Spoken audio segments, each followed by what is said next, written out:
नमस्कार दोस्तों, स्वागत है आप सभी का हमारे चैनल HD के टीचिंग हब PYQ पर। आज की इस क्लास में हम यूपी टीजी पीएचडी या अदर स्टेट में पूछे जाने वाले महत्वपूर्ण बायोलॉजी के इम्पॉर्टेंट PYQ के उन महत्वपूर्ण सवालों और कॉन्सेप्ट को डिस्कस करेंगे जो बार बार आपके एग्जाम में पूछे जाते हैं। आज का यह सेशन आपकी तैयारी में एक गेम चेंजर साबित होने वाला है, इसलिए एक भी सवाल मिस मत करिएगा। चलिए शुरू करते हैं। तो पहला टॉपिक वर्गीकरण एवं सूक्ष्म जैविकी से लेते हैं, क्लासिफिकेशन एंड माइक्रोबायोलॉजी से। तो पहला क्वेश्चन है, जेनेरा प्लांटेरम निम्न में से किसके द्वारा प्रकाशित किया गया था? तो इसका आंसर है बेंथम एवं हुकर। पहला ऑप्शन बेंथम एवं हुकर। जेनेरा प्लांटेरम 1862 से 1883 नाम की पुस्तक बेंथम एवं हुकर द्वारा लिखी गई, जो 3 भागों में प्रकाशित हुई। बेंथम एवं हुकर द्वारा बीजीय पौधों के वर्गीकरण की प्राकृतिक पद्धति प्रस्तुत की गई थी है। सेकंड क्वेश्चन, जेनेरा प्लांटेरम 3 खंडों में प्रकाशित हुआ था, किनके द्वारा लिखा गया था? इसका सही आंसर होगा बेंथम और हुकर। बेंथम और हुकर। तीसरा क्वेश्चन, जेनेरा प्लांटेरम किसके द्वारा लिखित है? इसका सही आंसर होगा सी, बेंथम और हुकर। नेक्स्ट क्वेश्चन, चौथा, बेंथम एवं हुकर के वर्गीकरण पद्धति में सीरीज की कुल संख्या है। इसका सही आंसर होगा बी, 21। बेंथम और हुकर ने अपने विश्वविख्यात वर्गीकरण 1862 से 1883 में पादप जगत को 3 प्रमुख वर्गों में विभाजित किया, डाइकोटिलेडॉन्स, जिम्नोस्पर्म्स और मोनोकोटिलेडॉन्स। इनमें से डाइकोटिलेडॉन्स को 3 उपवर्गों पॉलीपेटेली, गेमोपेटेली और मोनोक्लेमाइडी में विभाजित किया गया और प्रत्येक उपवर्ग को आगे श्रृंखलाओं में बांटा गया। कुल मिलाकर 21 श्रृंखलाएं निर्धारित की गई। पॉलीपेटेली में 6, गेमोपेटेली में 3 और मोनोक्लेमाइडी में 8। साथ ही मोनोकोटिलेडॉन्स में 3 सीरीज और जिम्नोस्पर्म को अलग माना गया। यह प्रणाली प्राकृतिक लक्षणों पर आधारित थी और आज भी हर्बेरियम में पौधों की व्यवस्था के लिए उपयोगी है। नेक्स्ट क्वेश्चन, पांचवा, 5 जगत वर्गीकरण किसने प्रस्तुत किया था? इसका सही आंसर होगा ए, व्हिटेकर। 5 जगत वर्गीकरण व्हिटेकर 1969 में, 4 जगत वर्गीकरण कोपलैंड 1938 में, 3 जगत वर्गीकरण हीकेल 1866 में, 2 जगत वर्गीकरण लिनियस। नेक्स्ट क्वेश्चन, छठवां, 5 जगत विभाजन के अनुसार प्रोटोजोआ को रखा गया है पादप जीवाश्मों के। तो इसका सही आंसर होगा ए, प्रोटिस्टा। जीवों के वर्गीकरण में 5 जगत विभाजन प्रणाली व्हिटेकर 1969 द्वारा दिया गया है। इनके अनुसार समस्त जीवों को 5 जगत यथा मोनेरा, प्रोटिस्टा, कवक, पादप एवं जंतु में विभाजित किया गया है। प्रोटिस्टा जगत के अंतर्गत एक कोश की सुकेंद्र की जीव सम्मिलित किए गए हैं। इनमें समस्त कोशिका अंगक उपस्थित होते हैं। संघ प्रोटोजोआ के अंतर्गत आने वाले जीव इस जगत में शामिल किए गए हैं। मोनेरा जगत के अंतर्गत प्रोकैरियोटिक जीवों को शामिल किया गया है। 7वां क्वेश्चन, व्हिटेकर द्वारा प्रोकैरियोटिक जीवों को किस संघ में रखा गया है? इसका सही आंसर होगा सी, मोनेरा। 8वां क्वेश्चन, निम्न में से किस वर्गीकीविद में ने फूलों के पौधों के परिवार में पादप जगत के वर्गीकरण का वर्णन किया है? इसका सही आंसर होगा सी, हचिंसन। नेक्स्ट क्वेश्चन, इसके बारे में थोड़ा डिस्कस कर लेते हैं। ब्रिटिश पादप शास्त्री जॉन हचिंसन की प्रस्तावित पादप वर्गीकरण प्रणाली की प्रस्तुति उनकी कालजयी पुस्तक the families of flowering plant, फूलों के पौधों के परिवार में हुई थी। हचिंसन द्वारा पौधों के वृक्षीय स्वभाव और शाकीय स्वभाव को विशेष महत्व दिया गया है। 9वां क्वेश्चन, सभी जीवों को 2 एम्पायर्स के 8 जगतों में किसने वर्गीकृत किया है? इसका सही आंसर होगा डी, कैवेलियर स्मिथ। इसके बारे में थोड़ा चर्चा कर लेते हैं। कैविलियर स्मिथ ने जीवों को 2 एम्पायर्स या महाजगतों प्रोकैरियोटा तथा यूकैरियोटा में विभाजित किया। बोयज एवं अन्य ने इसके स्थान पर 3 डोमेन वर्गीकरण प्रस्तुत किया था। 10वां क्वेश्चन, कोहार्ट ... के साथ सहसंबंध समूह है। इसका आंसर होगा सी, गढ़। कोहार्ट गढ़ के साथ सहसंबंध समूह है। जॉर्ज बेंथम तथा हुकर ने अपनी पुस्तक जेनेरा प्लांटेरा में पौधों का प्राकृतिक वर्गीकरण प्रस्तुत किया, जिसमें उन्होंने कोहार्ट को वर्गीकरण की एक श्रेणी के रूप में प्रयोग किया। कोहार्ट वर्तमान वर्गीकरण के गढ़ के समान है। कोहार्ट वर्तमान वर्गीकरण के गढ़ यानी कि ऑर्डर के समान है। 11वां क्वेश्चन, सर जूलियन हक्सले द्वारा प्रस्तुत नए सिस्टमैटिक्स को क्या कहा जाता है? तो इसका आंसर होगा उपयुक्त में से कोई नहीं। सर जूलियन हक्सले द्वारा प्रस्तुत नए सिस्टमैटिक्स को बायोसिस्टमैटिक्स भी कहा जाता है। यह वर्गीकरण किसी जीव की पारिस्थितिकी, आकृति, विज्ञान, आनुवंशिक, कोशिका विज्ञान आदि लक्षणों के आधार पर किया जाता है। 12वां क्वेश्चन, जाति व उपजाति के बीच की कोटि श्रेणी को क्या कहते हैं? इसका आंसर होगा बी, अर्ध जाति। उपजाति जाति से नीचे की श्रेणी को कहते हैं। जाति व उपजाति के बीच की श्रेणी को अर्ध जाति कहते हैं। 2 ऐसी जातियां जो बाएं रूप से लगभग समान होती हैं परंतु आपस में जनन नहीं करती, सहोदर जाति कहलाती है। 13वां क्वेश्चन, बायोलॉजी शब्द का परिचय कराया था। इसका सही आंसर होगा बी, लैमार्क ने। लैमार्क तथा टेवनस नामक वैज्ञानिकों ने सर्वप्रथम बायोलॉजी शब्द का प्रयोग किया था। अरस्तु को बायोलॉजी का पिता कहा जाता है। 14वां क्वेश्चन, निम्नलिखित में से कौन सा सजीवों के वर्गीकरण से संबंधित विज्ञान है? इसका आंसर होगा बी, वर्गीकी। वर्गीकी विज्ञान की वह शाखा है जिसमें जीवों को सुव्यवस्थित और क्रमानुसार विभिन्न समूहों में वर्गीकरण, उनका जैविक नामकरण तथा उससे संबंधित सिद्धांत का अध्ययन किया जाता है।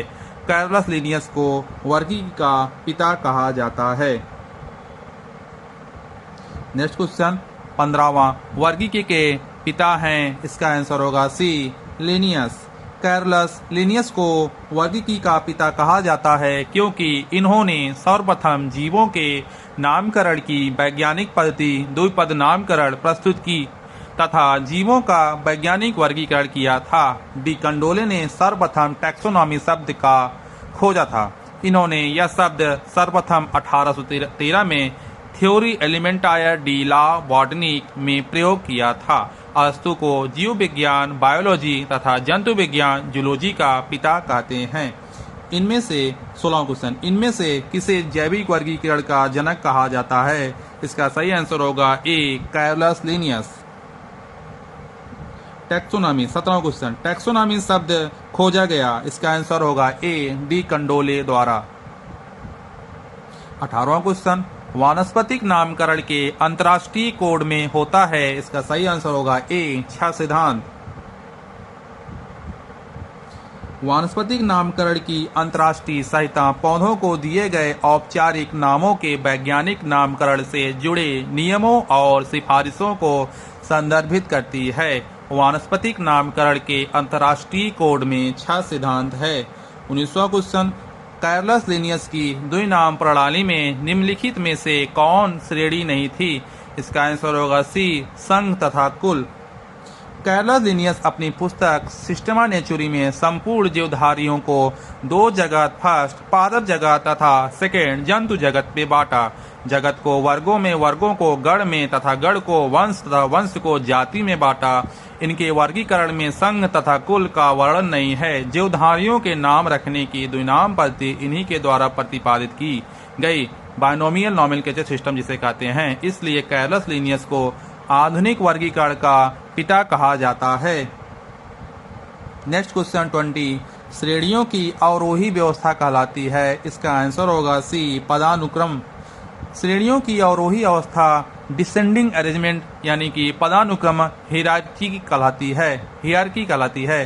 किंगडम, फाइलम या division, class, order, family, genus, species पदानुक्रम में है। उच्च रैंक अधिक सामान्य विवरण देते हैं। जैसे जैसे हम पदानुक्रम में नीचे उतरते हैं, जीवन रूपों का वर्णन और अधिक विशिष्ट होता जाता है। नेक्स्ट क्वेश्चन, निम्नलिखित में से कौन सा शास्त्रीय वर्गीकरण की उप प्रजाति के समकक्ष आवश्यक है? इसका आंसर होगा बी, सेनो प्रजाति। सेनो प्रजाति शास्त्रीय वर्गीकरण की उप प्रजाति के समकक्ष होता है। सेनो प्रजाति एक जटिल जीनोटाइप की संभावित अभिव्यक्तियों का योग होता है। 22 क्वेश्चन, कौन एक समग्र नहीं है? इसका आंसर होगा ए, इकोटाइप। जाति, प्रजाति तथा गण वर्गीकरण के संवर्ग होते हैं, जबकि एक विशेष स्थान में रहने वाले स्थानीय जनसंख्या को इकोटाइप कहते हैं, जो कि उस वातावरण में रहने के लिए आनुवंशिक रूप से अनुकूलित होते हैं। 23 question, the families of flowering plants के लेखक हैं। क्वेश्चन नंबर 23 का आंसर होगा हचिंसन।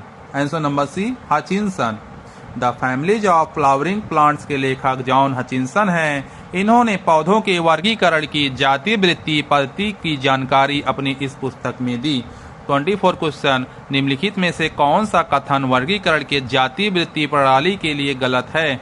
इसका ऑप्शन ए होगा, यह जीवधारियों के बीच विकास के दृष्टिकोण से स्थापित संबंधों पर आधारित है। या बी होगा, यह जीवधारियों के बीच मात्र आकार की समानता एवं अंतर पर आधारित है। या सी होगा, वर्गीकरण की जाति वृत्ति प्रणाली में जीवाश्म एवं इसके लक्षणों का अध्ययन एवं विश्लेषण अत्यधिक महत्वपूर्ण है। नीचे दिए गए विकल्पों में सही उत्तरों का चयन करें।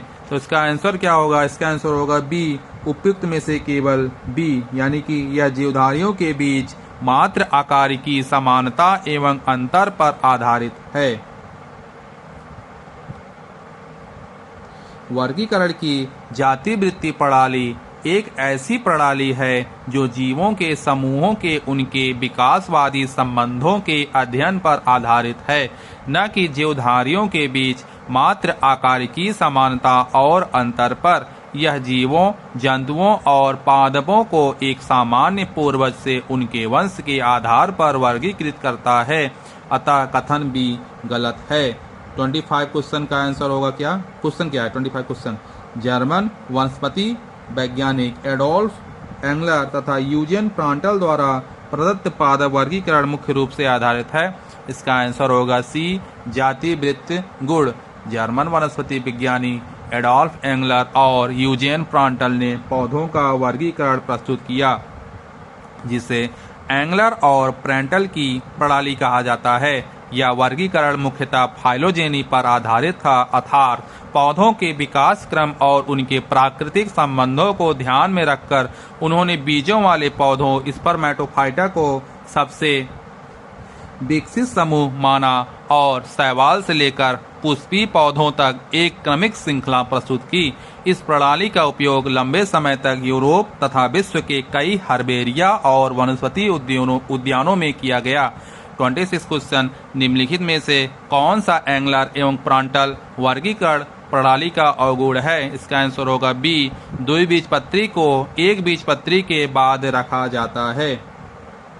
एंगलर एवं प्रांटल वर्गीकरण के अनुसार एक बीजपत्री द्विबीजपत्री की तुलना में अधिक आदिम है, अर्थात द्विबीजपत्री को एक बीजपत्री के बाद रखा जाता है, जबकि बेंथम एवं हुकर प्रणाली के अनुसार द्विबीजपत्री को एक बीजपत्री से पहले रखा जाता है। द्विबीजपत्री पौधों का विकास एक बीजपत्री पौधों से पहले हुआ है। 27 क्वेश्चन, लिनियस ने द्विनामकरण की विचारधारा सर्वप्रथम प्रकाशित की। इसका आंसर होगा बी, स्पीसीज प्लांटेरम में। सिस्टेमा नेचुरी, स्पीसीज प्लांटेरम, फिलोसोफिया बॉटनिका तीनों पुस्तकें लिनियस द्वारा लिखी गई हैं। इन्होंने द्विनामकरण की विचारधारा यानी बाइनोमियल नॉमेनक्लेचर की विचारधारा सर्वप्रथम 1753 ईस्वी में प्रकाशित स्पीसीज प्लांटेरम में पौधों के लिए प्रस्तुत की। बाद में 1758 ईस्वी में सिस्टेमा नेचुरी पुस्तक के 10वें संस्करण में इसका प्रयोग जंतुओं के लिए किया गया। हालांकि सिस्टेमा नेचुरी का प्रथम संस्करण 1735 ईस्वी में प्रकाशित हुआ था। 28 क्वेश्चन, द्विनाम पद्धति का प्रतिपादन किसने किया? इसका आंसर होगा लिनियस। 29 लिनियस द्वारा दिए नाम पद्धति सिस्टम को क्या कहा जाता है? इसका आंसर होगा द्विनाम पद्धति। लेखक द्वारा मूल प्रकाशन के लिए प्रयुक्त नमूना है। इसका आंसर कौन सा होगा बताइए आप सब लोग। ए होगा आइसोटाइप या बी होगा सिन टाइप या होगा सी होगा पैरा टाइप या डी होगा उपयुक्त में से एक से अधिक या ई होगा उपयुक्त में से कोई नहीं। तो इसका आंसर होगा E, none of the above.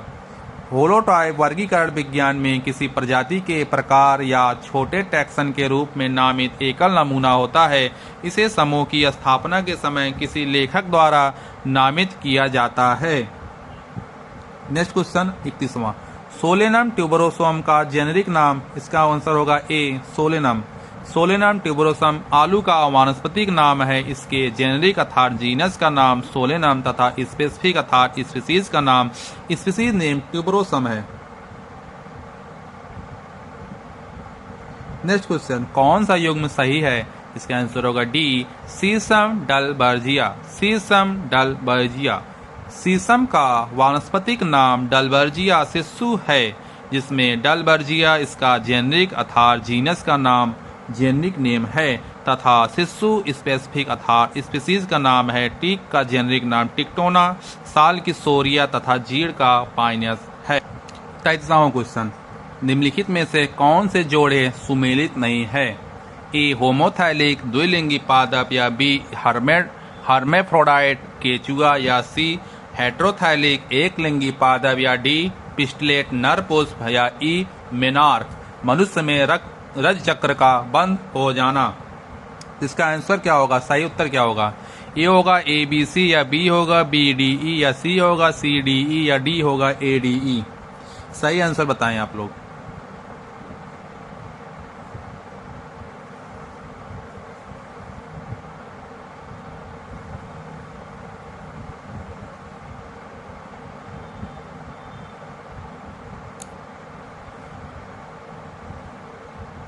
तो इसका सही सुमेलित है होमोथैलिक। द्विलिंगी थैलोफाइटा, हेट्रोथैलिक एक लिंगी थैलोफाइटा, हर्माफ्रोडाइट केचुआ, पिस्टिलेट मादा पुष्प, मेनार्क मादा मानव में रज चक्र का प्रारंभ होना। 34 क्वेश्चन समूह फर्स्ट एवं समूह 2 को सही तरीके से मैच कीजिए। समूह फर्स्ट गेहूं का अरेकिस हाइपोजिया, अश्वगंधा का सेकेंड ओराइजा सटाइवा से, या सी मूंगफली का बिथानिया सोमनीफेरा या डी चावल का ट्रिटिकम बल्गारे। तो इसका सही उत्तर डी होगा 4 3 1 2। गेहूं का ट्रिटिकम बल्गारे से, अश्वगंधा का बिथानिया सोमनीफेरा से, मूंगफली का अरेकिस हाइपोजिया से, चावल का Oryza sativa. 35 question column first में दिए गए पौधों को कॉलम सेकंड में दिए गए उनके वैज्ञानिक नामों से मिलाएं और सही विकल्प चुनें। मूंगफली का ट्राइगोनेला फोइनम ग्रेकम या मेथी का क्यूमिनम साइमिनम या जीरा का गॉसिपियम हर्वेसियम या डी कपास का अरेकिस हाइपोजिया। इसका आंसर डी होगा ए इसका B S P Q are.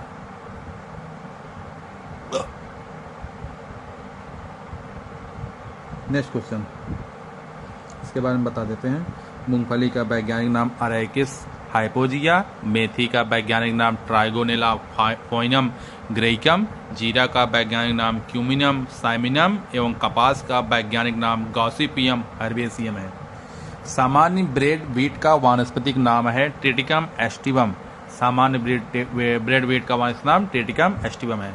37 question फूलगोभी, कैबेज, नॉल, खोल एवं सलजम कितने जेनर से संबंधित है? एक। प्रश्न में उल्लिखित सभी पादपों का वंश ब्रेसिका एक है, परंतु इनकी प्रजातियां अलग अलग हैं जो निम्नवत हैं। नाम पादप, वैज्ञानिक नाम, परिवार। पहला फूलगोभी का ब्रेसिका ओलेरेसी वाटरेटिस ब्रेसिकेसी क्रूसीफेरी। सेकंड कैबेज ब्रेसिका ओलेरेसी वायर कैपिटिटा क्रूसीफेरी। गार्ड गोभी नाल छाल ब्रेसिका ओलेरेसी वायरिस गोंगलेटिस क्रूसीफेरी। सलजम टर्निप ब्रेसिका रैपा क्रूसीफेरी। स्पीसीज शब्द का चयन किसने किया? इसका आंसर होगा जॉन रे ने। स्पीसीज शब्द को सर्वप्रथम जॉन रे ने प्रस्तुत किया था। इन्होंने फैमिली शब्द तथा जीनस शब्द भी दिया था। इन्होंने स्पीसीज को जनन के आधार पर परिभाषित किया था। मेयर ने स्पीसीज को नए रूप में परिभाषित किया था। 39 क्वेश्चन, बेंदम हुकर का कोहार्ड आज के ... के समकक्ष है। इसका आंसर होगा बी, गढ़, ऑर्डर। जॉर्ज बेंथम 1800 से 1884 एवं जोसेफ डाल्टन हुकर 1817 से 1911 द्वारा पादप वर्गीकरण संबंधी शोध में किया गया। इनके पादप वर्गीकरण की पद्धति अल्फोंसे डी कैंडोले के पादप वर्गीकरण पद्धति पर आधारित था, जिनके द्वारा आज के प्रचलित के स्थान कोहॉर्ड का उपयोग किया गया था। 40 क्वेश्चन, वनस्पति शास्त्री के पिता कौन थे? थियोफ्रेस्टस। थियोफ्रेस्टस को वनस्पति शास्त्र का पिता कहा जाता है। अरस्तु को जीव विज्ञान तथा जंतु विज्ञान का पिता कहते हैं। लिनियस को वर्गीकरण विज्ञान का पिता कहा जाता है। 41 क्वेश्चन, इनमें से कौन विश्व प्रसिद्ध वनस्पति शास्त्री है? सी होगा प्रोफेसर बीरबल साहनी। प्रोफेसर बीरबल साहनी विश्व प्रसिद्ध भारतीय पुरा वनस्पति शास्त्री थे। उन्होंने भारतीय उपमहाद्वीप के जीवाश्मों का अध्ययन किया था। प्रोफेसर साहनी बीरबल साहनी पुरा वनस्पति संस्थान लखनऊ के संस्थापक भी थे। इन्हें भारतीय पुरा वनस्पति का जनक भी कहा जाता है। फादर ऑफ इंडियन पैलोबॉटनी भी कहा जाता है। पूरा वनस्पति विज्ञान एक ऐसा विषय है जिसमें वनस्पति विज्ञान तथा भूगर्भ शास्त्र दोनों के ज्ञान की आवश्यकता पड़ती है। प्रोफेसर बीरबल साहनी केवल वनस्पति शास्त्री ही नहीं अपितु एक भूगर्भ विज्ञानी भी थे। उन्होंने अपने सरल उपकरणों तथा व्यापक ज्ञान की सहायता से प्राचीन पौधों के अध्ययन के साथ साथ बहुत पुरानी चट्टानों की आयु का अनुमान लगाया था। 42 क्वेश्चन, भारतीय पुरा वनस्पति के जनक हैं बीरबल साहनी। बीरबल साहनी पुरा वनस्पति संस्थान कहाँ स्थित है? लखनऊ में स्थित है। बीरबल साहनी इंस्टीट्यूट ऑफ पैलोबॉटनी कहाँ स्थित है? लखनऊ में स्थित है। प्रोफेसर बीरबल साहनी विश्व प्रसिद्ध पुरा वनस्पति शास्त्री हैं। इनके अथक प्रयास से वर्ष 1946 में लखनऊ बीरबल साहनी इंस्टीट्यूट ऑफ पैलोबॉटनी की स्थापना हुई। 45 क्वेश्चन, अंतर्राष्ट्रीय धान अनुसंधान संस्थान IRRI स्थित है फिलीपींस में। अंतर्राष्ट्रीय धान अनुसंधान संस्थान international rice research institute IRRI Philippines के लॉस बानोस शहर में स्थित है। इसकी स्थापना वर्ष 1962 में हुई थी, जिसका मुख्य उद्देश्य चावल की खेती में सुधार और वैश्विक खाद्य सुरक्षा को बढ़ावा देना है। यह संस्थान चावल की नई किस्मों के विकास, फसल प्रबंधन तकनीकों और किसानों के लिए प्रशिक्षण कार्यक्रमों पर काम करता है। यह चावल से संबंधित अनुसंधान के लिए दुनिया का सबसे बड़ा और सबसे महत्वपूर्ण केंद्र है, जिसने हरित क्रांति में महत्वपूर्ण भूमिका निभाई थी। 46 क्वेश्चन, निम्नलिखित में से कौन सा सही सुमेलित है? डी, केंद्रीय खाद्य प्रौद्योगिकी अनुसंधान संस्थान मैसूर। केंद्रीय खाद्य प्रौद्योगिकी अनुसंधान संस्थान central food technological research institute CFTRI Bharat सरकार की प्रमुख प्रयोगशाला है, जो मैसूर कर्नाटक में स्थित है। यह खाद्य प्रसंस्करण, सुरक्षा, पोषण और प्रौद्योगिकी पर अनुसंधान करता है। अन्य विकल्पों में त्रुटियां हैं। केंद्रीय चावल अनुसंधान संस्थान कटक ओडिशा में है, न कि शिमला में है। केंद्रीय औषधि अनुसंधान संस्थान लखनऊ में स्थित है। राष्ट्रीय वानस्पतिक अनुसंधान संस्थान लखनऊ में है, न कि दिल्ली में है। 47 क्वेश्चन, वनस्पति शास्त्री पौधों के नाम लैटिन में इसलिए रखते हैं क्योंकि डी होगा आंसर इसका, ये अंतर्राष्ट्रीय समानता रखना चाहते हैं। लैटिन भाषा एक मृत भाषा है, अर्थात साधारण बोलचाल में इस भाषा का प्रयोग पूरी तरह से बंद हो चुका है तथा इसमें अब तक कोई परिवर्तन नहीं हो सकता। अतः वैज्ञानिक नामकरण में लैटिन भाषा का प्रयोग करते हैं ताकि ये नाम अंतर्राष्ट्रीय रूप से समान रहे। 48 क्वेश्चन, एक पादप का वर्णन करते समय लेखक द्वारा पहली बार प्रयोग किया जाने वाला नमूना कहलाता है। इसका आंसर होगा बी, होलोटाइप। पौधों के हर्बेरियम नमूने को संरक्षित किया जाता है, जिसका उपयोग नामकरण में होता है। इसके कई प्रकार होते हैं। होलोटाइप का उपयोग लेखक द्वारा पहली बार वर्णन के लिए किया जाता है। 49 क्वेश्चन, जब जाति का नाम वंश के समान होता है तब वह कहलाता है बी, टाटोनिम। जब वंश, जीनस और जाति दोनों नाम के प्रत्येक अक्षर समान होते हैं तो उसे टाटोनिम कहते हैं। 50 क्वेश्चन, एक वानस्पतिक नाम जिसमें वंश नाम पूर्ण रूप से जाति संकेत पद को ही दोहराता है कहलाता है। Answer number A, tautonym. तो फ्रेंड्स 50 क्वेश्चन आज कर लिए, उसके बाद अब अगला वीडियो कल आएगा। तो फ्रेंड्स अगर वीडियो आपके लिए थोड़ा सा भी हेल्पफुल रहा होगा तो प्लीज़ वीडियो को लाइक कर दीजिए एंड सब्सक्राइब कर दीजिए अगर चैनल पर नए आए हों, और इसको आप अपने दोस्तों के साथ शेयर जरूर कीजिएगा। आपको ये क्वेश्चन डेली आपको मिलेंगे। Thank you friends.